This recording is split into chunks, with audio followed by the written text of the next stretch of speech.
નમસ્કાર મિત્રો, માનીમા ડેરી ફાર્મમાં આપ સર્વે મિત્રોનું સ્વાગત છે। હવે મિત્રો હું અમુક સિટીની અંદર જઉં એટલે અમુક મારા મિત્રોને બધા એવું કહેતા હોય છે કે શું ગામડાની અંદર રહી અને શું તમે કરોડપતિ થઈ શકશો? તો મિત્રો હું મારી ખુદની વાત કરું, હું 2012-13 પછી હું અભ્યાસ કરી અને હું ગામડાની અંદર આવ્યો।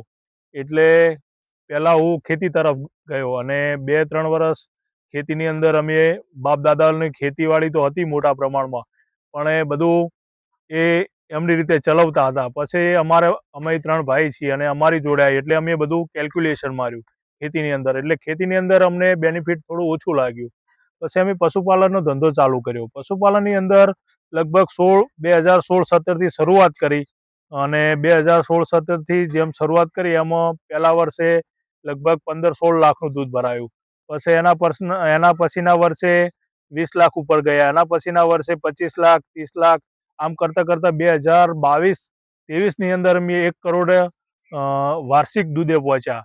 એના પછી 2024-25માં અમે 1 કરોડ ને 94 લાખનું દૂધ ભરાયું અને એ પછી અમે આ આધુનિક થોડું ડેરી ફાર્મ બનાવવાનો વિચાર કર્યો અને ફાર્મ બનાવ્યું, પણ ફાર્મ જે અમારે ટાઈમસર બનવાનું હતું અમુક કારણોસર ટાઈમસર બન્યું નહીં, એટલે પછી 2025 અને 26ની અંદર જે 3 કરોડનો ટાર્ગેટ હતો એ આ વર્ષે અમારે વાર્ષિક દૂધ 2 કરોડ અને 41 લાખ રૂપિયાનું થયું છે। એટલે આમાં થોડાક અમે લેટ પડી ગયા, ન તો આ વખતે પણ અમારો ટાર્ગેટ પૂરો થઈ જશે। હવે અમે ટાર્ગેટ મૂક્યો છે કે આવતા વર્ષે લગભગ જો કોઈ ભગવાન વાતાવરણને બધું સારું રાખે ને કોઈ વિઘ્ન ના આવે તો લગભગ 5 કરોડનો અમે ટાર્ગેટ મૂકેલો છે કે આવતા વર્ષે આપણે 5 કરોડનું દૂધ ભરાવું। બીજી વસ્તુ કે મિત્રો, જો હવે આપ ડેરી ફાર્મ શરૂ કરતા તો ગુજરાતમાં દરેક જગ્યાએ બધા જિલ્લા સંઘો છે, તો મિત્રો મારું એવું માનવું છે કે આપ જો ડેરી ફાર્મની શરૂઆત કરી હોય તો નવા કોઈ અખતરા કરવા નહીં। જો આપ નવા અખતરા કરશો અને જો એમાં નુકસાન ભોગવવાનું આવશે તો આપ ઝડપથી ઊભા નહીં થઈ શકો। એટલા માટે જો દરેક જગ્યાએ જ દૂધ સંઘો આવેલા છે એની અંદર આપ ધીમે ધીમે દૂધ ભરાવો અને પગ ઉપર ઊભા થઈ જાઓ। જો એક વખત તમે તેની અંદર સારી રીતે ઊભા થઈ જશો તો પછી તમે એકદમ સક્સેસ થયા પછી તમે નવો અખતરો કરશો તો તમને વાંધો નહીં આવે। એટલે મિત્રો આ રીતે ગામડામાં રહી અને પણ જો આપ સારી રીતે ધગશથી અને પ્રામાણિકતાથી અને જો પશુઓને ખૂબ સારી રીતે પશુપાલન કરો અને ખુશ રાખો તો પણ પૈસા મળે છે અને કુદરત પણ રાજી રહે છે।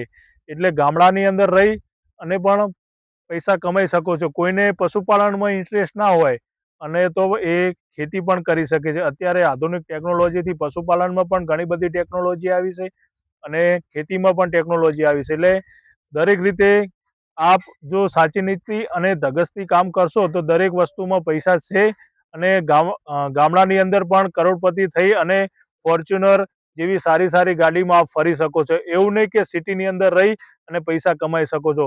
આટલું સરસ કુદરતી વાતાવરણમાં રહી અને આપણને હવે ધારો કે આ વર્ષે મારે 2 કરોડ ને 41 લાખનું દૂધ થયું છે તો બનાસ ડેરીનો ભાવ વધારો 20-25% અંદર આવશે, આવું માની લઈએ તો લગભગ મારો નફો 50-60 લાખ વચ્ચે આવશે। એટલે કંઈ ના ગણીએ તો 50-60 લાખ રૂપિયા 55 લાખ રૂપિયા જેવું બચત એ રહે અને 2 કરોડ 41 લાખમાં કશું ના ગણીએ ઓછામાં ઓછું તો 1 કરોડ રૂપિયા આ રહે।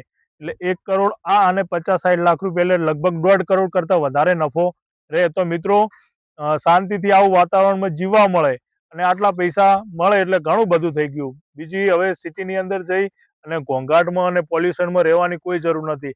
એટલે ગામડાની અંદર રહી અને સાચી અને સરસ રીતે જો આયોજનપૂર્વક કામ કરો તો પણ સારા એવા પૈસા મળે છે। ઓકે મિત્રો, આભાર, જય બનાસ। આપને મારો વિડીયો સારો લાગે તો આપ આગળ ફોલો કરજો જેથી કરીને કોઈ મિત્ર નવું પશુપાલન કરવા માંગતો હોય તો એને સાચી અને સચોટ માહિતી મળે।